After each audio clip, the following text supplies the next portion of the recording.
Hey boss babe, do you sometimes feel like you're using social media for your virtual assistant business because you're supposed to, but you're not getting any results from it? This can be so frustrating. In today's episode of the Support Squad podcast, I'm going to be sharing some very specific strategies you can use to find your ideal clients in a very specific place, Facebook groups. If you've been thinking about using Facebook groups to get some attention for your VA business, then today's episode is for you. You're listening to the Support Squad podcast, where virtual assistants come together to share their best business tools and tips. Virtual assistant for life coaches Sharon Nissen created the Support Squad with a firm belief in community over competition. Whether you're a new virtual assistant looking for advice on how to get started, or an established virtual assistant looking to expand your skills and invite even more abundance into your career, you're in the right place. Working from home doesn't have to be lonely. We're in this together. Now, here she is, the host of the Support Squad podcast, Sharon Nissen. Tell me if this sounds familiar. You started an Instagram page for your business, you're posting on Facebook regularly, or you may have already started using Facebook groups to find clients for your business, but you're just not seeing the results that you want to see. As much as you try to engage, you're still not landing your dream clients. Facebook groups can be a great place to find clients, and today I'm going to share some tips. Seriously, they are gold on how to really spark engagement inside of these groups. But we have to start from the beginning, right? Before you can engage with or find your dream client, you need to target who that person is. If you haven't created your ideal client avatar yet, it's time to get on that, sister.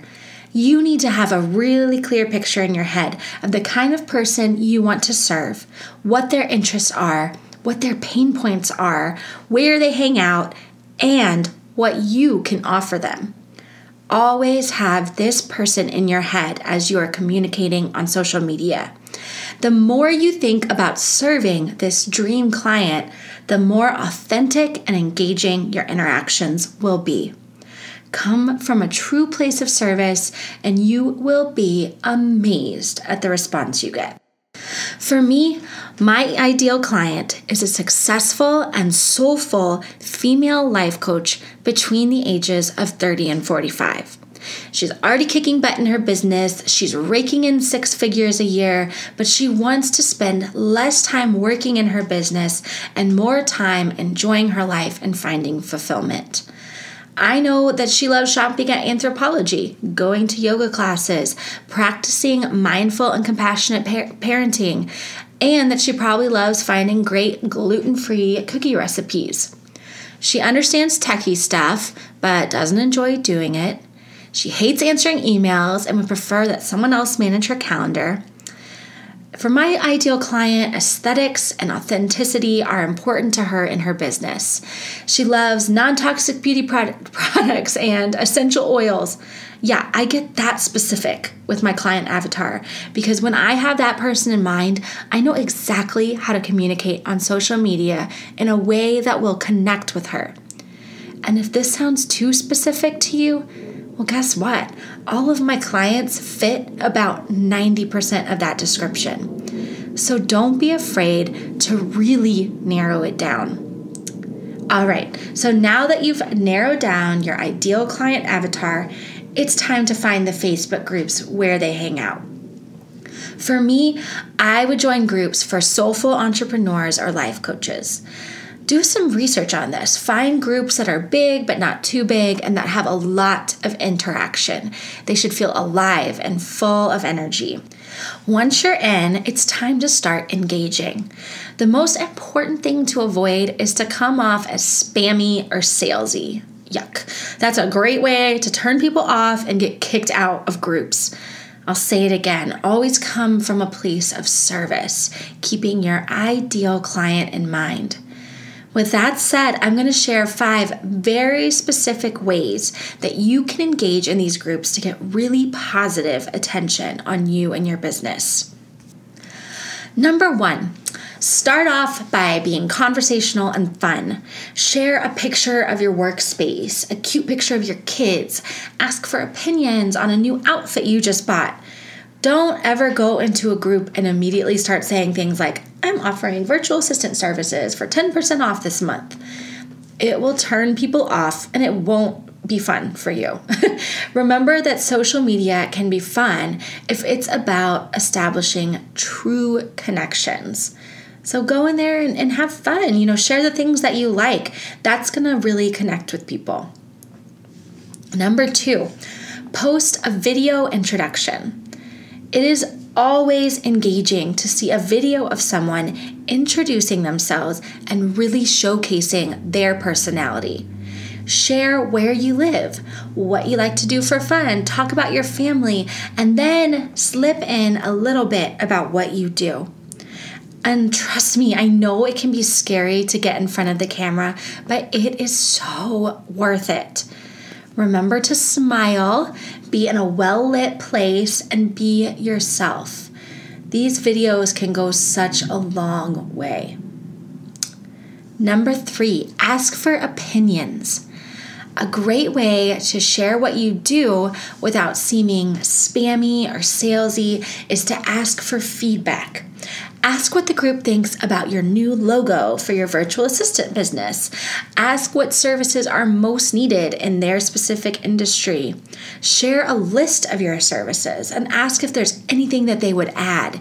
Share your new website and ask for opinions. This is a great way to shed some light on what you do without directly selling your services. And remember, always make sure that you are following the rules of the specific group. Some Facebook groups don't allow people to share their own links. And the last thing that you want to do is get called out for not following the rules. It looks super unprofessional. Number 4, comment on other people's posts. This is how you show your expertise. If someone asks for help or advice, give thoughtful and well-researched answers. You can comment with words of support or encouragement when someone shares something that they've done in their business recently. Give compliments. Shine your light, girl. If you come across as positive and supportive, people will want to know how they can work with you. Number 5, share tutorials. This is a great way to establish yourself as an expert and as someone that is excited to serve others.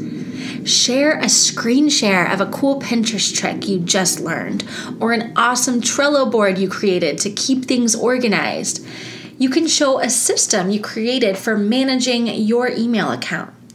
This is a subtle and helpful way to showcase your skills, and people will be so grateful for the help and want to learn more about what you can do. All right, so those were my 5 tips for engaging in Facebook groups. And remember, Boss Babe, consistency is always key when it comes to engagement. You don't have to be in all the Facebook groups all day, every day, but schedule time in your calendar to check in every day at a certain time. If you show up in these groups as a consistent, helpful, and friendly presence, I am sure you'll find that your ideal client will be dying to work with you. And guess what?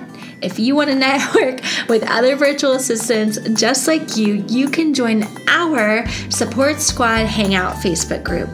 Just search for the Support Squad Hangout. I pop in live every Thursday at 1 p.m. to discuss the most recent episode of the podcast and answer all of your questions. Thanks so much for listening today. I am so grateful that you are part of my community. Remember, working at home doesn't have to be lonely. We are all in this together. I'll see you soon, babe.